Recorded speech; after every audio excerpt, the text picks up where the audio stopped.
Okay, everybody. I think you see you in the mirror.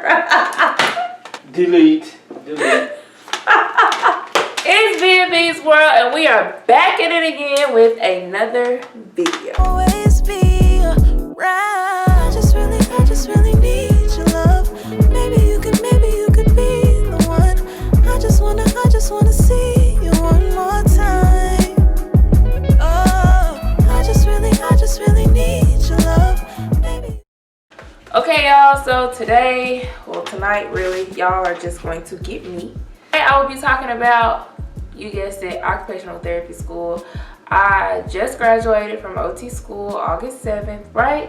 Yes, August 7th, 2020. I got my clinical doctorate in occupational therapy. Kaylin Dreyer, OTD. I haven't taken my NBCOT test yet, so if I can get a job and stop bumming off a dollar, I'm a broke best friend right now. But anywho, a few things I'm gonna be talking about is what occupational therapy is, why I became interested in occupational therapy, what does it take to get into OT school? Is OT school hard? Okay, you know what? I'm gonna just start talking. So what does it take to get into OT school? Basically, what I did was I majored in nutrition. So that's one thing. You have to have taken prereqs before applying to OT school. Second thing you will have needed to do is complete mine was 5, but complete 4 years of an undergraduate degree. Doesn't matter what you major in. The reason why I chose nutrition is because, like I said, I was able to knock those prereqs out. You have to have a decent GPA. I didn't have a 4.0 or a 3.8. You also have to take the GRE. The GRE is basically the standardized test to see, I guess, like where you are when it comes to like math, science, reading and writing. So you have to fill out an application. Even when you apply, it always costs you something. So I completed 5 years of undergrad, and during that application process, I had to pay in order to submit my application. I lied and I told everybody that I had applied to more than one school, because that's like the smart thing to do. You don't put all of your eggs in one basket, but you do when you're broke. So I ain't had no money. And when I realized how much it was to apply to this program, I was like, you know what? If it's meant to be, God, you're gonna make sure I get into this program. And here I am today. Another thing that I had to do was observation hours. You know, an occupational therapist in your area, you can go and observe them. I would check on the school's website just to see how many hours I need. I do remember doing my observation hours at a hand clinic, and I was under a fabulous occupational therapist. Her name was Nikki, and she was so nice, so encouraging, so funny. And I was just like, man, when I get into OT school, or I was saying, if I ever become an OT, I want to be like her. So shout out to Nikki. I'm pretty sure she won't even watch this. I haven't had contact with her in I don't know how long. But shout out to her for playing that major role in my road to OT school. Hey, every time I get to talking, you want to do that. GRE, prerequisite. Stop! Hold on. I'm sorry. Every time I start talking, my dog want to play with these water bottles, and they be loud, so she can't play with them right now. But anyway, you pick your major. Make sure that your prerequisites are built into your major, because you don't want to come out of extra money. Make sure that you give yourself enough time to take the GRE more than once. Or I would suggest that you get like an on-campus job or something if you don't have the support of your family. My mom was a single parent, and we really didn't have the finances, so everything that I paid for had to come out of my own pocket. I saved up money, just enough money to apply to one school. If you have the funds to apply to more than one school, then do that. You have so many applicants, and then from that pool, they pick individuals for an interview.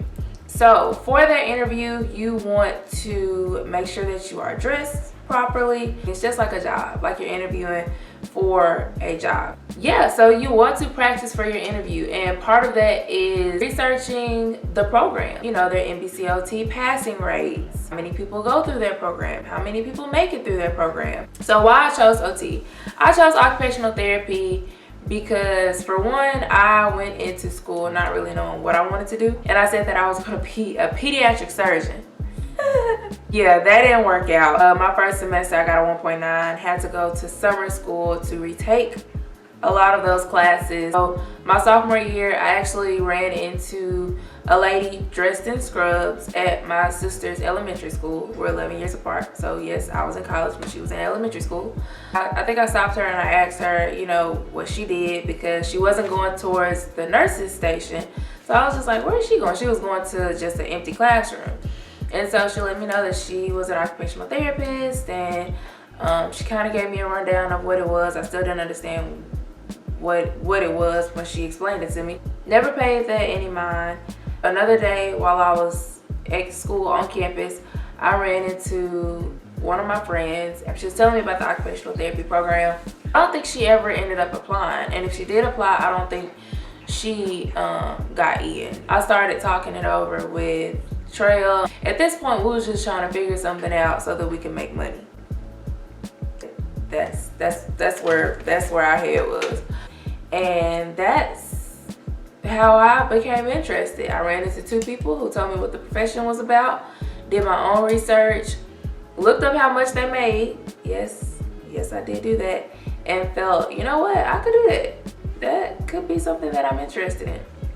What I liked about OT school, so I have a unique story. I actually would be considered an OT school dropout. Yes, I dropped out of OT school. I actually was accepted the first go around. So the first time I applied, I was accepted. My mom got really sick, and I decided to drop out of my cohort, the class of 2018. At the time, she was diagnosed with Chiari malformation, which is basically where your brain starts slipping through the hole in your skull, your nerves get compressed, and slowly paralysis starts to form or take place. So I was just like, you know, there's no way I can get through school with all of this going on. Like, I'm gonna just have to quit. Luckily, I was able to return and be a part of the class of 2020. Yeah, came back, and the rest is history. What I liked about OT school is that I feel that it built my leadership skills, gave me a better understanding of advocacy. I began to advocate for minorities to apply to these programs. I wanted to advocate for them and provide them with tools for them to be competitive applicants. The reason why I am doing this is because, for me, I was the only African American in my cohort. It was a culture shock. A lot of people asked me, that was another question on here, what was it like being the only black person in my class? So being the only one, I feel that I was able to advocate and form a path for others behind me. I still to this day work to advocate for minorities who are interested in going to healthcare programs. Another thing that I got out of OT school would be friends. I would say the first year it was really hard for me because honestly I had never been around that many people who did not look like me. Like, I feel like nobody understood me. You know, there were jokes that were told in class. Everybody around me would laugh, but I wouldn't know because I'm like, you know, I don't watch that show, or I don't get that joke, or I don't listen to that type of music.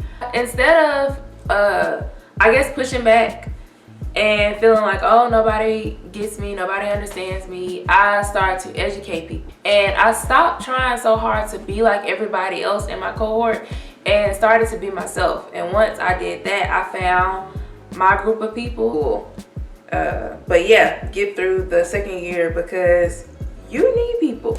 And that was one thing that I had to learn very quick. I was like, I'm the only black person in here and I'm gonna remain the only one and I can do this by myself. No, you can't. It's really good to have other people, other friends. It's good to form those relationships with people And so that they can last even after school. You know, after I graduate, I still talk to my friends, and I do consider them friends, and not just classmates. What I didn't like, the work. It's just so much, and it's just so little time. I had a lot of classmates go through a lot of things. I had a lot of good times, I had a lot of bad times. But having to juggle that with all of the work that we had to do, whew. The class of 2020, we some real G's, like we some superheroes on the cool, cause ain't no way no regular schmegular person could have went through what we went through and still made it through. Is OT school hard? I wouldn't say yes and I wouldn't say no. It's just a lot. I wouldn't say it's hard, but you just have a little bit of time to retain like all of that knowledge.